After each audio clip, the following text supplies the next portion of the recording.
Good morning. It's good to see everybody that made it out this morning. I know we've got several traveling, several sick, and hope that they are able to return soon. This morning, we're going to continue our trip through the Exodus. Chronologically in the book, really the next part to cover would be as God is giving the commandments to Moses for the construction of the tabernacle and the fashioning of the Ark of the Covenant and all of those things, and Bezalel, and I decided not to cover that. One, because I've got to get through this at some point. So there's some stuff that's just going to have to not be covered. But two, I'd given a lesson about Bezalel. It's been now a while back, but I didn't feel like it was fair to everybody to make y'all sit through another lesson about Bezalel, although I find all of that very fascinating, and I would encourage you to go and study it. But where we left off last time, just summarizing where we've been, of course, God has promised to Abraham and to Isaac and to Jacob the land of Canaan.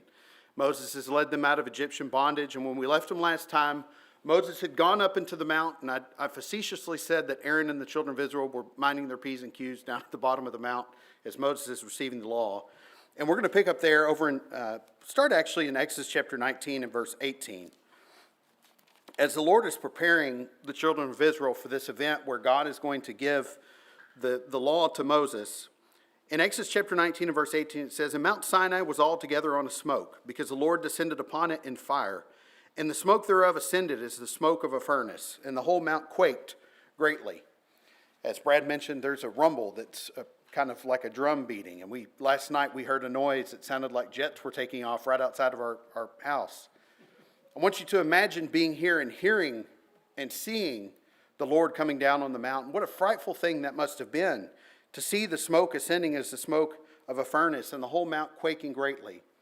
And it's this mount that Moses climbs to go and meet with God. And in Exodus chapter 20, in verses 2 through 6, God gives, among his, what we call the Ten Commandments, but the first that he gives is, he says, "I am the Lord thy God, which have brought thee out of the land of Egypt, out of the house of bondage.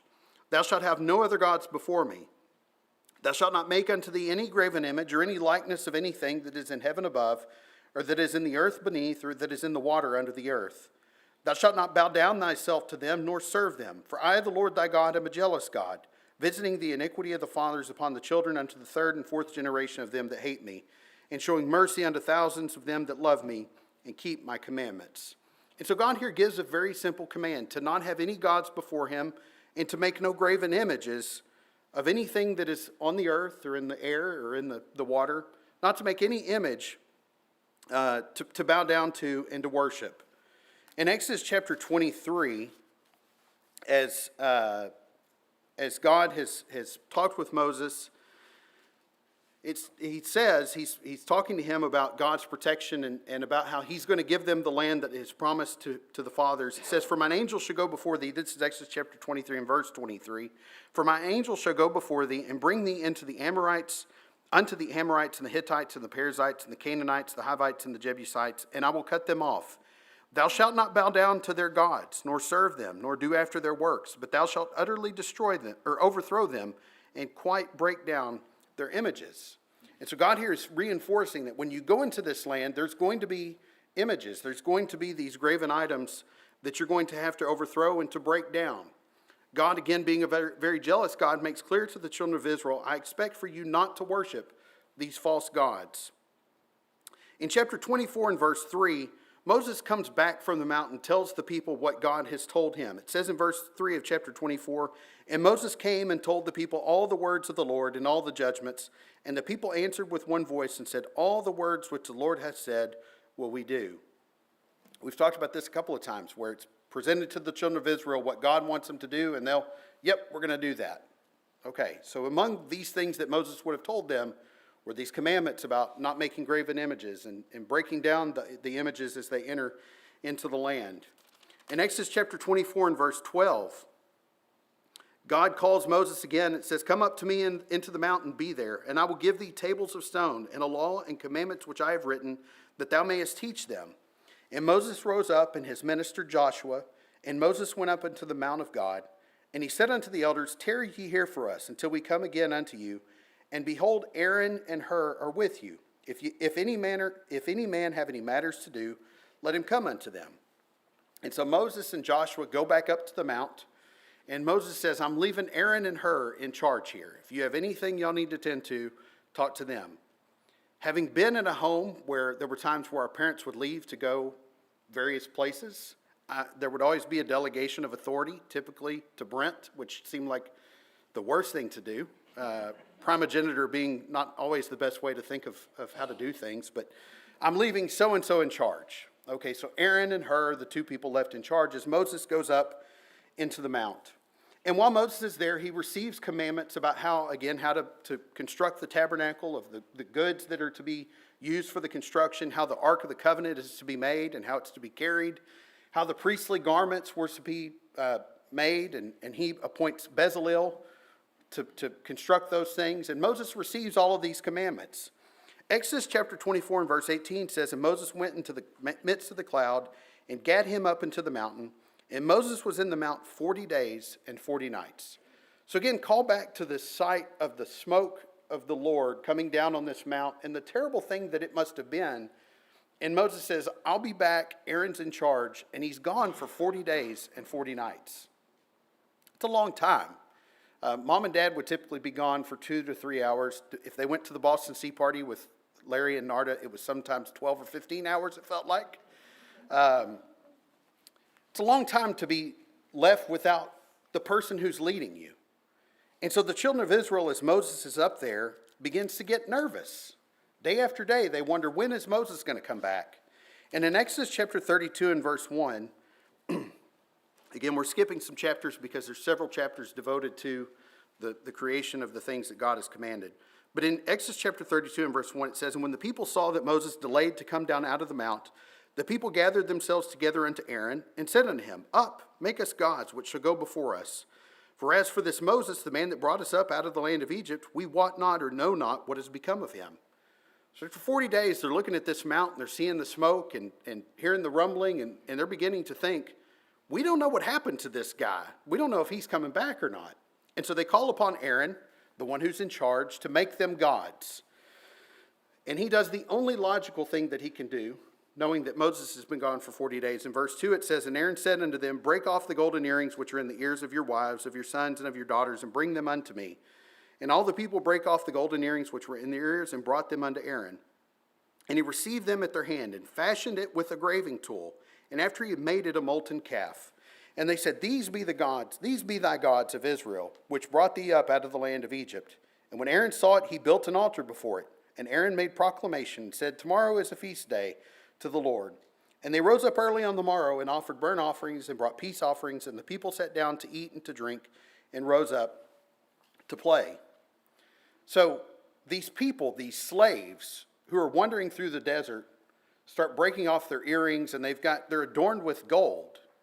And if you haven't been with us the whole time, you may be wondering, where did these people get this gold? Well, you'll remember before the children of Israel, if you have been here, before the children of Israel left, God told them, plunder the Egyptians.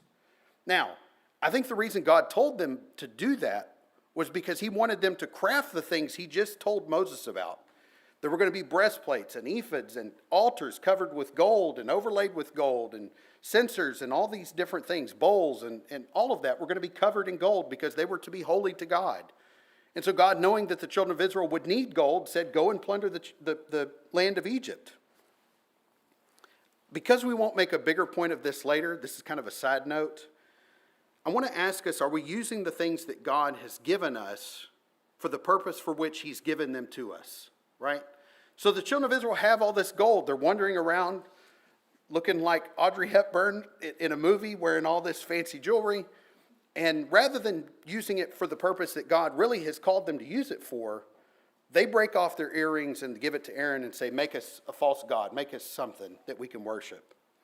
And I think oftentimes God has blessed us with things for us to accomplish a specific purpose, and too often we take those things and we redirect them for a different purpose. And whatever that may be, whether it's the time that you have or Hugh talked about the comforts of life with which we've been blessed, our jobs, our homes. Are we using the things that God has blessed us with for his purpose? Or are we like the children of Israel, breaking off those things and saying, let's use them over here? And I just ask that as kind of a side note as we pause at this particular moment. I want to ask why a calf? And what did it represent? Now, this is kind of a weird thing because the children of Israel say, make us gods. Not because God is not here, but because we don't know what's happened to Moses. So there's something weird going on here. And Aaron makes this calf, but when he makes this calf, he proclaims a feast day not to the calf, but to the Lord. So you look at this and go, what exactly is going on? Well, I think part of this is that we often think of graven images as being the God, right? Like we would make a golden calf and we would worship that calf.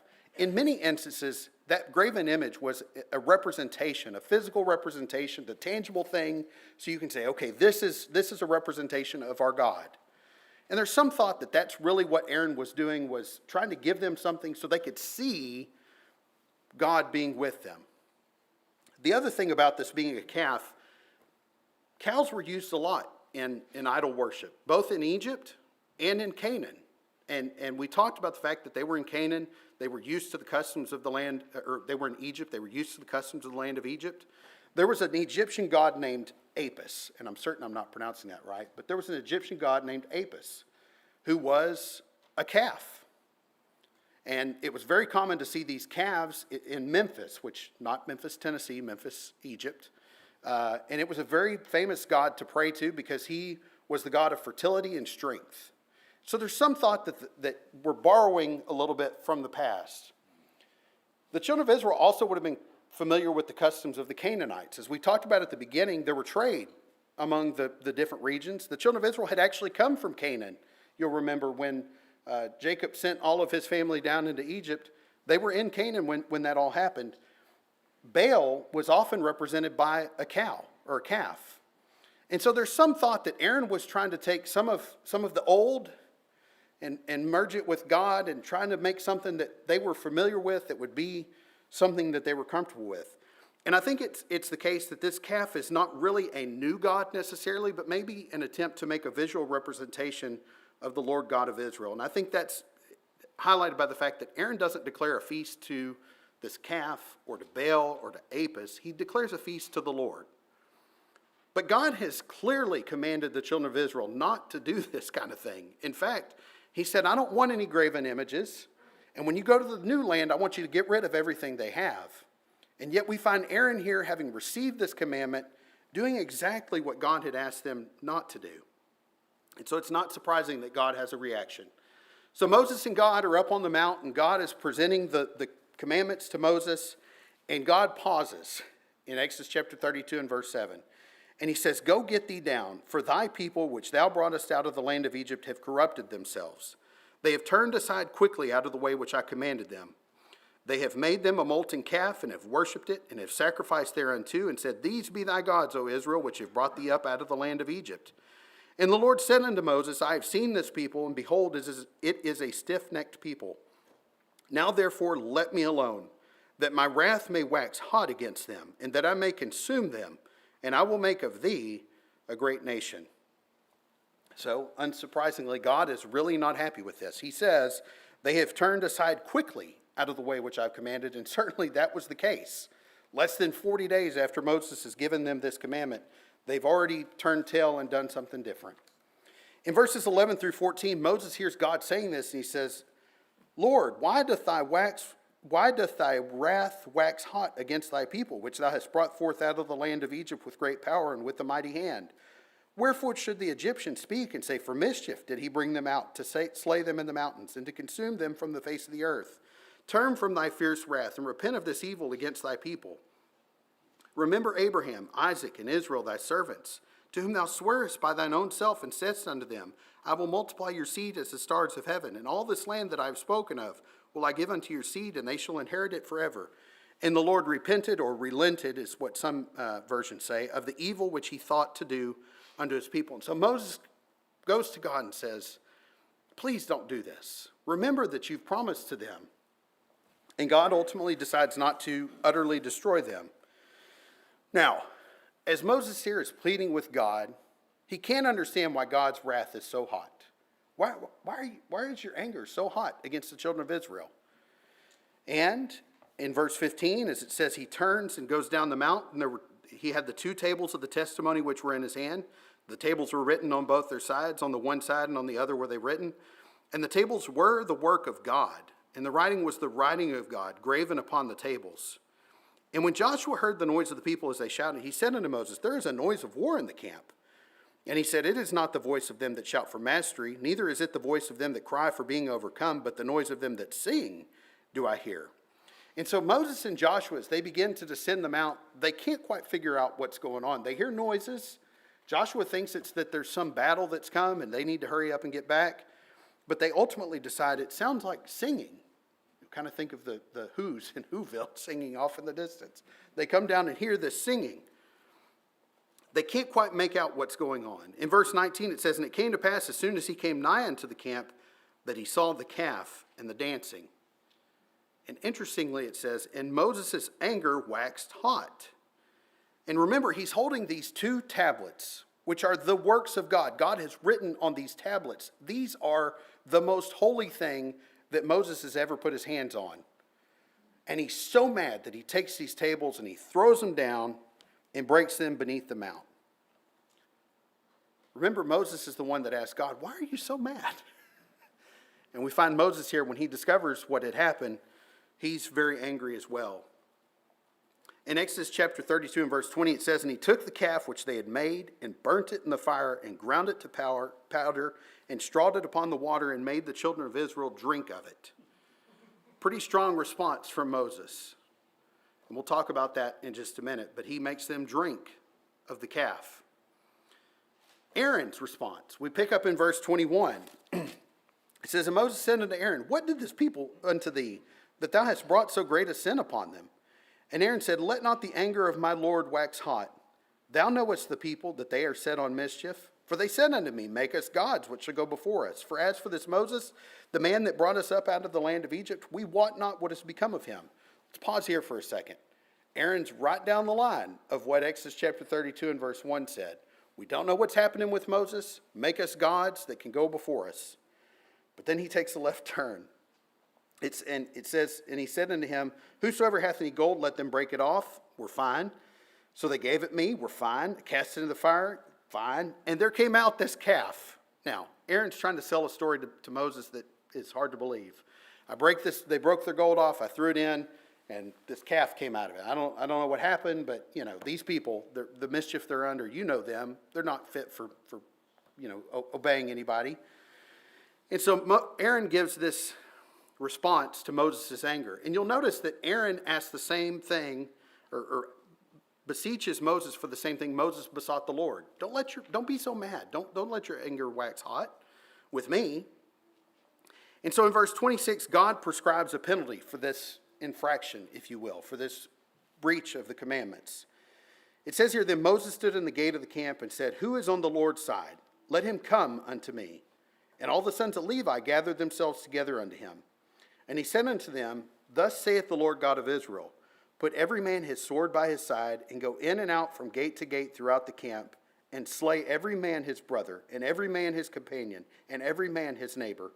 And the children of Levi did according to the word of Moses, and there fell of the people that day about 3,000 men. Imagine the slaughter that took place that day. This is hand-to-hand combat, and it's brother on brother, neighbor against neighbor. And this is God's declaration of a punishment for failing to hear what he had asked them to do. Moses offered himself for the sins of the people. He knew that these 3,000 people's lives were not enough to pacify God's wrath. And in verse 30 it says, and it came to pass on the morrow that Moses said unto the people, ye have sinned a great sin. And now I will go up unto the Lord. Peradventure I shall make an atonement for your sin. And Moses returned unto the Lord and said, oh, this people have sinned a great sin, and have made them gods of gold. Yet now, if thou wilt forgive their sin, and if not, blot me, I pray thee, out of thy book which thou hast written. And the Lord said unto Moses, whosoever has sinned against me, him will I blot out of my book. So Moses goes to God and says, if you'll forgive it, great. I'm thankful. There's a dash there, right? Which is kind of an interesting thing if you're familiar with the Bible. It's kind of a pause. If you'll forgive the sin, you can kind of imagine Moses, I'd be relieved, But if not, take me out of the book. It's a pretty strong request that Moses makes, a pretty sacrificial request that Moses makes. But God rejects this atonement. Moses wasn't sufficient to atone for the sins of the people. And God says, whoever sins, whoever has sinned against me, I will blot him out of my book. So it's a rough day for Moses and the children of Israel, right? 3,000 people have died. Moses has gone out. He's pled on behalf of the people, and God says, I'll take care of the people who need to be blotted out of my book. You're not going to atone for this. We're at the end of chapter 32. We're going to roll over to the first 3 verses of chapter 33. It says, And the Lord said unto Moses, Depart and go up hence, thou and the people which thou hast brought up out of the land of Egypt, unto the land which I swear unto Abraham, and to Isaac, and to Jacob, saying, Unto thy seed will I give it. And I will send an angel before thee, and I will drive out the Canaanite, the Amorite, and the Hittite, and the Perizzite, and the Hivite, and the Jebusite, unto a land flowing with milk and honey. For I will not go up in the midst of thee, for thou art a stiff-necked people, lest I consume thee in the way. After all these bad things, after the children of Israel have disobeyed flagrantly the commandment of God, after Aaron, the high priest, has disobeyed and done this horrible thing, God says, all right, it's time to get moving. I've promised you a land. I'm going to get you into that land. God's not forgotten about the promise. God's not turned his back on the children of Israel. He's going to fulfill his side of the promise. And so we'll stop there for today. So I want to talk about 3 different things quickly this morning. First of all, God's perspective versus our perspective. And this is illustrated in two different ways. Now I want you to think about God seeing the children of Israel versus Moses seeing the children of Israel. So as Moses at first is asking God, why is your anger so hot? It's because he doesn't have the perspective of God. He's not seeing what God is seeing. And as soon as Moses comes into sight of those things, he has, if not a more serious reaction, certainly a strong reaction to that. And he says himself, my anger waxes hot. You know, sometimes we think we have pretty crystal clear, I have a pretty good grasp of what's going on. And I think we should acknowledge our limitations when we see things that we don't have the perspective that God has. The second one is Aaron's excuse. You know, Aaron comes up and he's telling this story to Moses. Moses is just asking him what happened. Because again, Moses was not there to see how this calf was created. And so as Aaron is telling him this story and he says, I put this in the fire and out a calf came, perhaps he could fool Moses. Perhaps Moses thought, well, maybe. I mean, we look at that and go, no, there's no way that happened. But maybe he fooled Moses for a minute. But he never fooled God. You know, Moses was on the mount when this happened, but God was in the mount and with Aaron. And God saw everything that happened. God sees everything. God knew what Aaron had done. And Moses hadn't seen it, so he had to rely on Aaron's account. And so over in Hebrews chapter 4, in verse 13, Hebrews chapter 4 and verse 13 says, Neither is there any creature that is not manifest in his sight, but all things are naked and opened unto the eyes of him with whom we have to do. God sees everything. You know, there's not going to be a time where, I can slip this by him because they weren't there and I can tell them a story. God's there. And to him, all things are open and naked. Luke chapter 12 and verses 1 through 3. Jesus here gives kind of a chilling statement. Luke chapter 12 verses 1 through 3. It says, In the meantime, when there were gathered together an innumerable multitude of people, insomuch that they trode one upon another, he began to say unto his disciples, first of all, Beware ye of the leaven of the Pharisees, which is hypocrisy. For there is nothing covered that shall not be revealed, neither hid that shall not be known. Therefore, whatsoever ye have spoken in darkness shall be heard in the light, and that which ye have spoken in the ears and closets shall be proclaimed upon the housetops. You know, Aaron may have hid that from Moses. He might have been able to get away with it for a time. He didn't hide it from God. And we're not hiding anything from God when we do things and say things in secret. We may hide it from people. We may be able to get around people for a time. But God sees all of it. And God knows all of it. You know, I think it's interesting that God in his wrath, in his righteous anger, even in the hottest moment before Moses had interceded on the people's behalf, was still planning to adhere to his plan. Go back to Exodus chapter 32 in verse 10. Exodus chapter 32 and verse 10. You know, there are times when I've been really mad about something, typically about work. And I'll come home from work and I'll be just really letting Amber have it, you know. I'm going to do this, and I can't wait till I do. I'm just going to tell them this, and I'm going to say this. And the next morning I wake up and I have no plan. But in that moment of my hot anger, I lose my way, because the next morning or after Amber says, chill out, it's not that big of a deal, I kind of come to myself. God never leaves himself. In Exodus chapter 32 and verse 10, he says, now therefore let me alone, that my wrath, I'm going to have trouble with this passage all morning, that my wrath may wax hot against them, and that I may consume them, and I will make of thee a great nation. So God says, I'm going to wipe out all these people, but I'll make a great nation out of you, Moses. Why is that a continuation of God's promise? Well, Moses was a Levite. Exodus chapter 2 tells us that he was the son of a Levite woman and a Levite man. And so Levi was a child of Jacob, who was a child of Isaac, who was a child of Abraham. And even in his hottest anger, God still was going to fulfill his plan, was still going to provide his side of the promise. And I find it remarkable that God, through his wrath, still adheres to his eternal plan. Even when he's his most mad, he's faithful. Ephesians chapter 4 and verse 26, I think about myself again in that moment where I'm going to let somebody have it. And I read these next two passages we're going to read through a different lens. Ephesians chapter 4 and verse 26, be ye angry and sin not. Let not the sun go down upon your wrath. And we can turn over in James chapter 1 and in verse 19 where it says, wherefore, my beloved brethren, let every man be swift to hear, slow to speak, slow to wrath. For the wrath of man worketh not the righteousness of God. And what I want to mention here is the wrath of God still works the righteousness of God, right? He never gets so mad that he loses sight of his eternal plan and his righteousness and his eternal promise that he's given. When I get mad, however, I lose sight of everything. And so God instructs us, don't be angry and sin. Be slow to speak, slow to wrath, swift to listen. And I think it's because he knows us. And he knows we're going to be like Moses, who, hey, don't be so mad. And then when he finds out, he's ready to just throw everything away. And so it's important for us to understand there's a difference between our perspective of things and God's perspective of things and how we deal with things. You know, if we knew what God knew, we might have different reactions to things. You know, after Moses came down to the camp, he probably thought to himself, that's why God was so mad. I get it now. We don't have the benefit of the perspective, and so we should trust God, knowing that he sees all things. He's seen what we cannot see. He knows what we cannot know, and so we should trust in him. And we've talked about that several different times. Secondly, if ever there's a story of failed leadership, this is it, right? So Moses leaves and says, Aaron and Hur are in charge, and the very first thing that happens is Aaron blows it in a tremendous way. And even if you buy Aaron's account, he's a failed leader.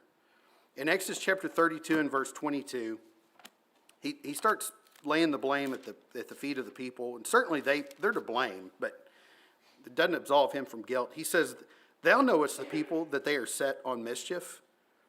In verse 23 he says, for they said unto me, make us gods which shall go before us.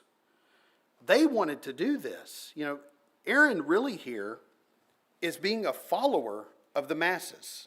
He's called to a position of leadership, but what he's really doing is following the crowd. And so what really happened is he didn't throw gold into the fire and it pop out. In verse 4 it says, and he received them at their hand and fashioned it with a graving tool. They said, we want something, we want you to make us something. Someone fetch me my tools. I need to go make a molten calf. That's what Aaron did. That was his role in this deal. Rather than saying, wait, we were just told the commandment of God to not make graven images. He goes and grabs graving tools. Like, you look at this and go, what was he thinking? You know, but he was listening to the people. The people had come to him and wanted this. In Matthew chapter 15 and verse 14, I'm not going to turn over and read that for sake of time, but it talks about the blind being leaders of the blind, and if the blind lead the blind, both shall fall into the ditch. We know that, right? If you're following somebody who can't see for themselves and you can't see for yourself as well, that surely spells doom for you. I want to look at this, how Paul mentions it. Over in 1 Corinthians chapter 11, in verse 1, Paul's idea of leadership is different from what most of us think leadership is. We got to lead, right? Paul's view of leadership when it comes to our spiritual lives is found in 1 Corinthians chapter 11, verse 1. It says, "Be ye followers of me, even as I also am of Christ." Follow me in following Christ. So Paul's going to lead them, but he's going to lead them in the path that Christ has asked them to go. Biblical leadership is that God is the leader of all. That's the starting point of any biblical leadership, whether it's from a congregational standpoint or your personal lives. You are a leader to people, whether you appreciate that or not. There are kids here who are looking at me going, I'm not a leader, that Clara looks up to and other kids look up to. You are a leader in some way. And the number one way to lead is to look to God to lead. That's found over in Ephesians chapter 5 and verse 1, where Paul says, "Be ye therefore followers of God as dear children." The number one role of leadership when it comes to our spiritual lives is follow God first. Because Paul may not follow God as closely as you should follow God. We may have leaders in this congregation, or there may be evangelists, or there may be all sorts of people that we look to for leadership, who are not following and not patterning their lives after God. And when that happens, we should push the pause button and say, let me look around this fella and see if he's going the right direction, right? Ultimately, God is our leader, and biblical leadership will take us there, but ultimately we are responsible for ourselves to follow God. There's a great responsibility of leaders. You know, Paul, when he was talking to Timothy over in 2 Timothy chapter 4, talked about how the people will heap to themselves teachers having itching ears. And so as a leader, it's very tempting to do what Aaron did. The people want something, let me give it to them. Everybody likes to be a people pleaser, right? But Paul cautions Timothy against that. He talks about enduring adversity or enduring affliction, in not following, not giving himself in to teaching in a way that allows people to have that itching ear scratched. There's a great responsibility for both the teacher to make sure you're not giving the people what they want to hear necessarily, but there's also a great responsibility for the led, right? And so, you know, there's been times back before Waze and phones where we would head out somewhere and someone would be the lead car. And you generally trust that this person was driving the right direction because they've looked at the map and they've plotted a course and we'll follow them. Now, I want you to imagine if you had never been to Memphis, Tennessee, and you're following behind somebody and you're driving down the road and you notice San Antonio, 222 miles. And then you come upon a sign that says San Antonio, 150 miles. And then you come upon the next sign, San Antonio, 75 miles. And if you're familiar with the map at all, you're beginning to think, okay, I'm getting closer to San Antonio. I'm heading west when Memphis is actually east of here. A lot of times in our spiritual lives, we may be able to look at signs and go, I don't know that I'm going the right direction, but this guy knows better. We see it all across the spiritual world today. I'm going to follow the leader. I'm going to follow my pastor. Where he leads, I'll follow. That song's not about that pastor. That song's about God. Where God leads, I'll follow. And so we as the led have a responsibility to make sure we're looking and making sure, okay, this is consistent with the Bible, and we're going to head this way, because that's what God says, not because that's what the leader says. And so we have an obligation, and Aaron stands as an example of complete failure of leadership and a complete failure to be led properly. Finally, you know, there's something to be drawn out of this, I think, about new life or true repentance. You know, Aaron was really trying to blend what the children of Israel were familiar with what God wanted them to do, right? So I'm not going to cast aside God because I know he's the one who's brought us out. So let's have a feast to God. But we're going to make this calf because that's kind of what these people are familiar with from a cultural standpoint of how to represent a God. And so he's bringing some from the old and trying to bring it with the new. And God was pretty emphatic that that's not what he wanted to have happen. In Exodus chapter 32, in verse 20, Exodus chapter 32 and verse 20, when Moses comes upon this scene, it says he took the calf. I heard some laughs when I read this. He took the calf which they had made and burnt it in the fire and ground it to powder and strawed it upon the water and made the children of Israel drink of it. Moses could have come up with a lot of different ways to address that situation, right? All right, we're going to leave in the morning. we're going to leave this calf behind. We're just going to pretend like it never happened. He could have taken a hammer and broken it up and left it there. Moses was sending a signal to the children of Israel. I'm going to burn it. I'm going to grind it into a powder. I'm going to sprinkle it on the water, and you fellas are going to drink this. Now, if you were there on that occasion where they got to drink the water that this gold dust had been spread into, I'm guessing that's a pretty effective event, right? Pretty memorable event for you to have participated in. I don't think we'll be making any molten calves for the rest of this trip, right? You would think that we can look at this and go, all right, we may stumble, we may fall, we may do a lot of crazy things, but this congregation's never going to have a molten calf up here, right? I mean, that's what Moses was trying to get across. When you end something, when you do away with something, you get rid of it completely. And that's the concept that Paul gives us over in Romans chapter 6 when it talks about crucifying the old man. When we talk about baptism and how the old man is dead, over in Romans chapter 6, Romans chapter 6 and verse 6, it says, knowing this, that our old man is crucified with him, that the body of sin might be destroyed, not left behind, not put in storage because we don't need it right now. It's destroyed. So think about your old man, think about your old life, and think about what Moses did. Take your old life and burn it and stamp it and grind it and put it in the water so it never can reform itself, and drink it so that you have a personal reminder of what happened. That's what God calls upon us to do with our old life. Zach talked about this fairly recently about our old life and doing away with it. Even doing that, I want you to look at 1 Kings chapter 12, I think it is. 1 Kings chapter 12. So what did the children of Israel want to do? They wanted to have gods that they could worship. And they said, these be the gods that brought you up out of the land of Egypt, right? That's when the molten calf was made. 1 Kings chapter 12, verse 26. Now, the kingdom has split. You've got Judah in the south, which has Jerusalem. You've got Israel in the north. And we've got Jeroboam, who's the king of Israel, up in the north, and he's nervous. Because he's sitting here saying, you know what? People are going to go down to Jerusalem to worship because they know that's where they need to worship. And when they get down there, they're going to affiliate with Judah, and they're going to leave me. They're going to go with the king down there. So I got to stop that. He comes up with this brilliant plan that no one will understand. In verse 26, it says, and Jeroboam said in his heart, now shall the kingdom return to the house of David. If this people go up to do sacrifice in the house of the Lord at Jerusalem, then shall the heart of this people turn again unto their Lord, even unto Rehoboam king of Judah, and they shall kill me, and go again to Rehoboam king of Judah. Whereupon the king took counsel. If you were his counselor, what would you not have suggested?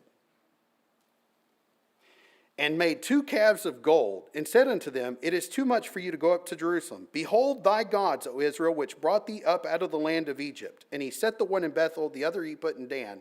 And this thing became a sin, for the people went to worship before the one, even unto Dan. Not only did he make the calf, which should start sending some alarm bells, but he pulled the exact same phrase from the book of Exodus. These be the gods that brought you out of the land of Egypt. Even having repented and having this memorial and all of this, we still find a way to go back to sin. So do the best you can, get rid of it, but understand that sometimes it's still going to come back on you.